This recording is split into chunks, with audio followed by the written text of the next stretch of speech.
What is going on, YouTube people? Neo Cards and Comics here today. Today, we're just got a little chit chat. Just a little chat. Gonna talk about kind of where my headspace is, how I'm gonna, I guess, a plan of attack for 2023. I know we're a couple weeks into the year already, but I've been kind of thinking about this and just kind of my approach to the ever evolving card slash collectible world that we all play in to some degree or another, whether it's cards, comics, TCGs, Marvel cards, whatever it is that you're into. I think it's good that we kind of always reevaluate the situation, kind of where we're at, where the markets are at, what things make sense. Things that worked last year and the year before do not work going forward in all cases. And I think that's more true than ever as the market continues to shift and evolve. When I first started the channel, I was buying, base Prism PSA 10s and turning them into hollows and silvers and color matches and stuff. And then I moved more into that level of items, the hollows, the silvers, the color matches, and played in that area for a while. And then obviously, that market pulled back, tanked, corrected, whatever you want to call it. And lately, towards the end of the year, I some of my best flips the second half of last year, I guess, were raw to grade and on-card auto stuff. Just basically cool looking cards like that Ramirez Topps Dynasty Wahoo patch was a great play. And then a lot of raw to grade stuff. And I think my approach to this year is going to be twofold. I don't know if I see myself buying as many slabbed cards. I'm not saying I'm going to stop buying graded stuff at all. Not at all. But I could just see myself transacting less in those things. And definitely focusing more on the mid to low end. Like sub $500, sub $200, maybe even. The one thing that I've learned over the last year or two, really more so the last 6 to 8 months, that sub $200 stuff just moves so much easier for cash. Obviously, trade, you can move the big stuff, shuffle it around a little bit here and there, but it's a lot harder to extract $500, $1,000, $2,000 out of someone right now in this market. And I think it continues to stay that way. Now, obviously, everyone plays at different levels. The main way I'm going to try to do this is experiment on COMC. I'm not going to be, as I talked about in the video the other day, I don't want a bunch of $5, $10, $15, $20 stuff coming across my desk, packaging it up, shipping it out. So I'm going to make a concerted effort this year to try out COMC and see how it goes. I sent that box in. Video will be going up on that pretty quickly here, probably sometime next week. I'll show you guys what I sent in for that. That's probably going to take a while to get uploaded. A lot of people say that it takes weeks, if not months, sometimes to get things uploaded to the site. So it could be a hot minute on that. But on the card flipping side of things, that's one of my main approaches this year, is going to be playing in that COMC market, if you will, that lower end game, buy, sell, without having to touch the cards. I saw Dustin's video yesterday with, I believe it was Ryan from Sports Card Radio, where he talked about buying and selling on COMC. And a lot of people seem to be talking about that lately. And I'm going to give it a whirl, see how it works out. I might fail at it. I might be decent at it. I have no idea. We'll see what happens. And build up the bankroll on there to eventually either, I don't even know if I'll cash out on there. I might just literally build up the bankroll and use that to buy a nicer card that I want to own for a PC or for long term, but just turn that small volume stuff into either something nicer or perhaps cash out. I don't know. So that's kind of my one plan of attack, is to focus more on that sub $200 level and even like $50 and less level. It's a market that I've ignored for a long time, since I really kind of first got started out, and then kind of the slab era took over, and we're kind of reverting back to how things used to be.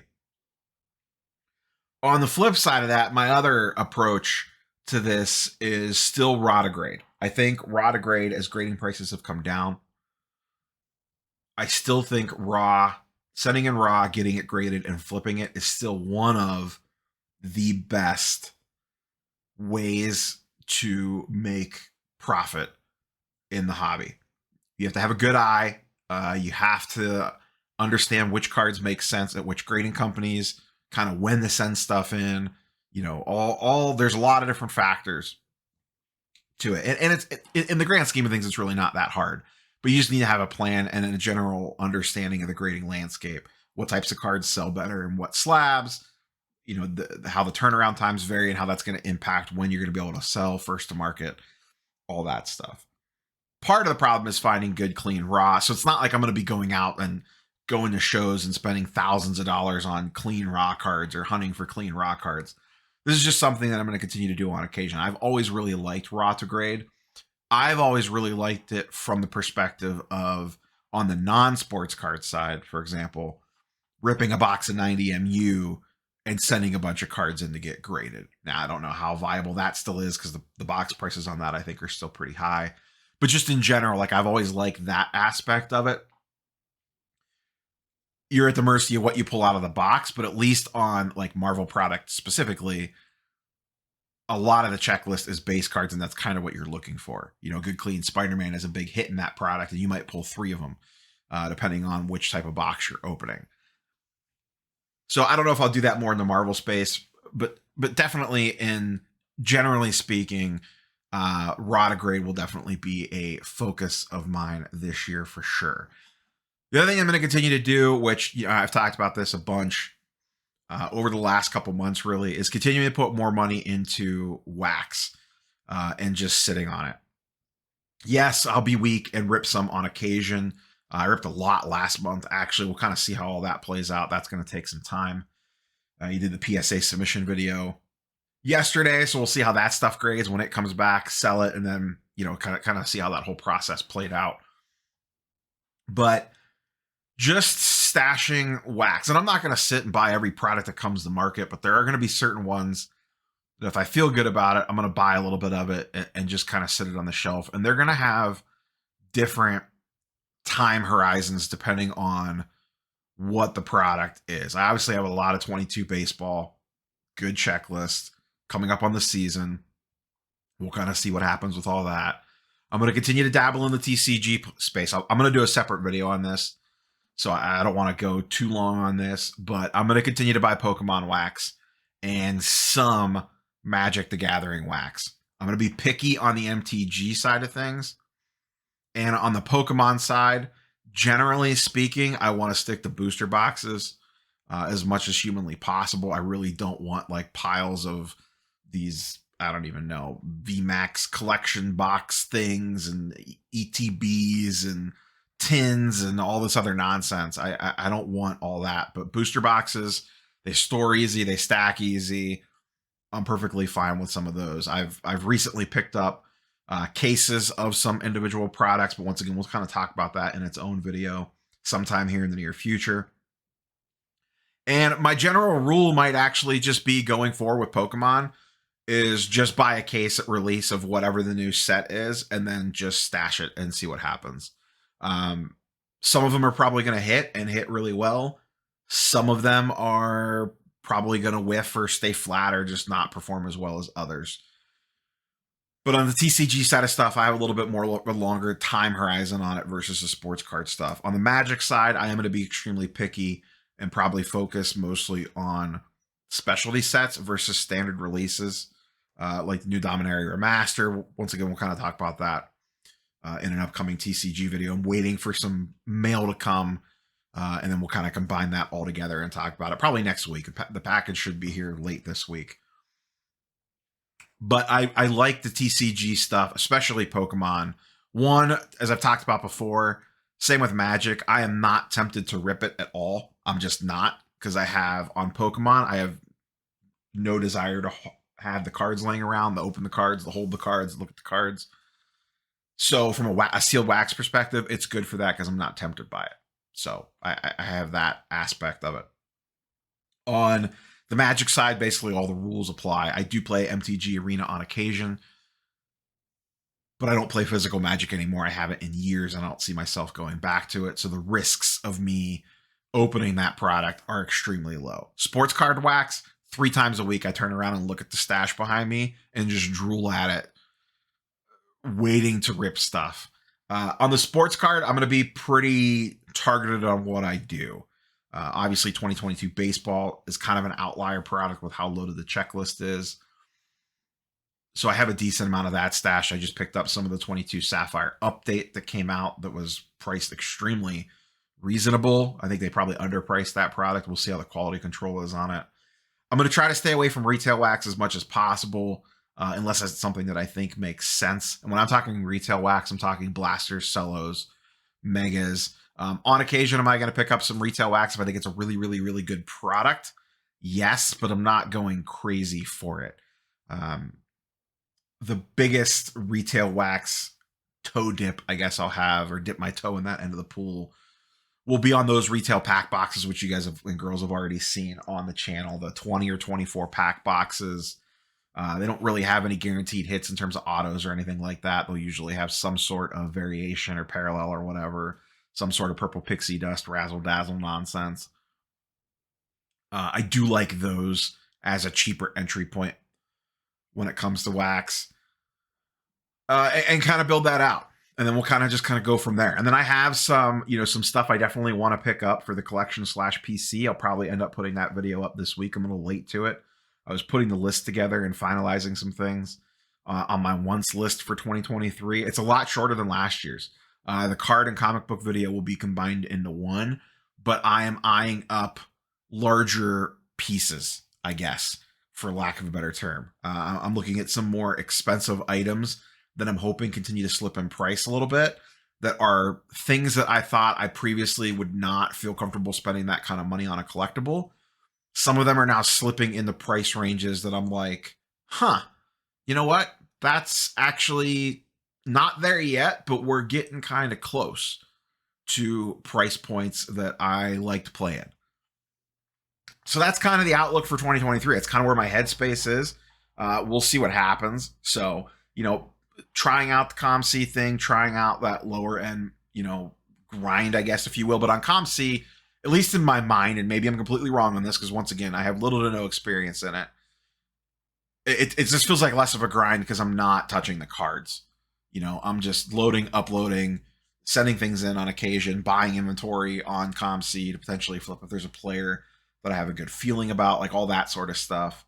But it's just all button clicks. So it doesn't feel like a grind from that aspect of it. I could do it all from my laptop or my phone while I'm laying in bed watching TV, or sitting around on a Sunday watching football or watching the Cavs or whatever. I don't have to be locked to my desk packaging up cards and printing out shipping labels and all that nonsense. And like I said, Rotograde I think has always been one of the best ways. It went away for a while, but it feels like it's back in full. And then obviously, I'd be lying if I said that it wasn't. The content grind, I'll continue to obviously make content throughout the year. I don't plan on going anywhere or anything like that. I always say I'm going to stop doing daily videos, and then I just keep making them every day. So, but I consider, this is part of my hobby grind. The ad revenue that I make from videos, 20, 30, 40 bucks, sometimes $10, really just depends on the video and how it performs. I take most of that money and pretty much spend it back into the hobby in some degree or another, whether that's buying cards or paying for trips to go to card shows or whatever. It all gets thrown back into the collectibles space for the most part. Very little of it actually goes into to pay for bills. None of it goes into pay bills or anything like that. It's all play money, basically.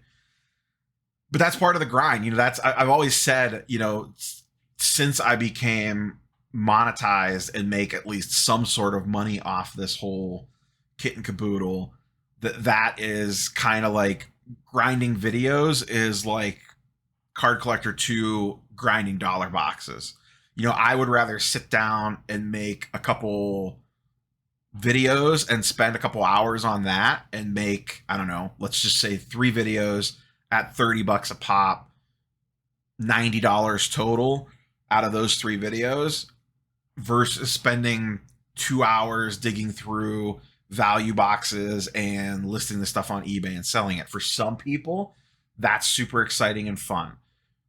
Some people probably would look at the content grind as being not exciting and fun. I enjoy the content grind versus digging in the dollar boxes. That's just me.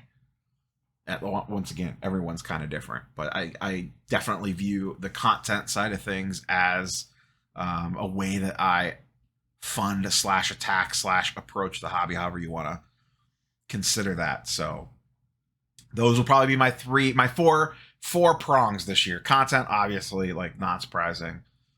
Continuing to dabble in sealed wax, Rodigrade, and kind of learning that COM-C market, if you will, cutting my teeth on that lower end market. And if any of them blow up in my face, it would probably be that one because it's the one I have the least experience in. I'm just not familiar with what moves on that platform, what are good things to buy to post on there. But I'll figure it out if I want to put the time into it. So we'll see what happens. But that's kind of where my headspace is at for 2023. Obviously, I'm still gonna buy, the occasional Luka Optic, whatever, or Tatum this. Like that stuff's not going away, but it's definitely less of a priority for me. I am looking much more at, like, when it comes to eBay save searches, so many more of them are centered around like on-card autos, game used on-card autos, or just straight on-card autos are a big thing that, like, from a singles perspective, like a mid-tier singles perspective, I am really looking at a lot of autos on stuff, whether it's sports or pop culture, like, Star Wars autos, Marvel autos, actor autos, like all that stuff. I am looking for on-card of that stuff for things that, one, I'm trying to twofold it as much as possible, which I think is semi-smart.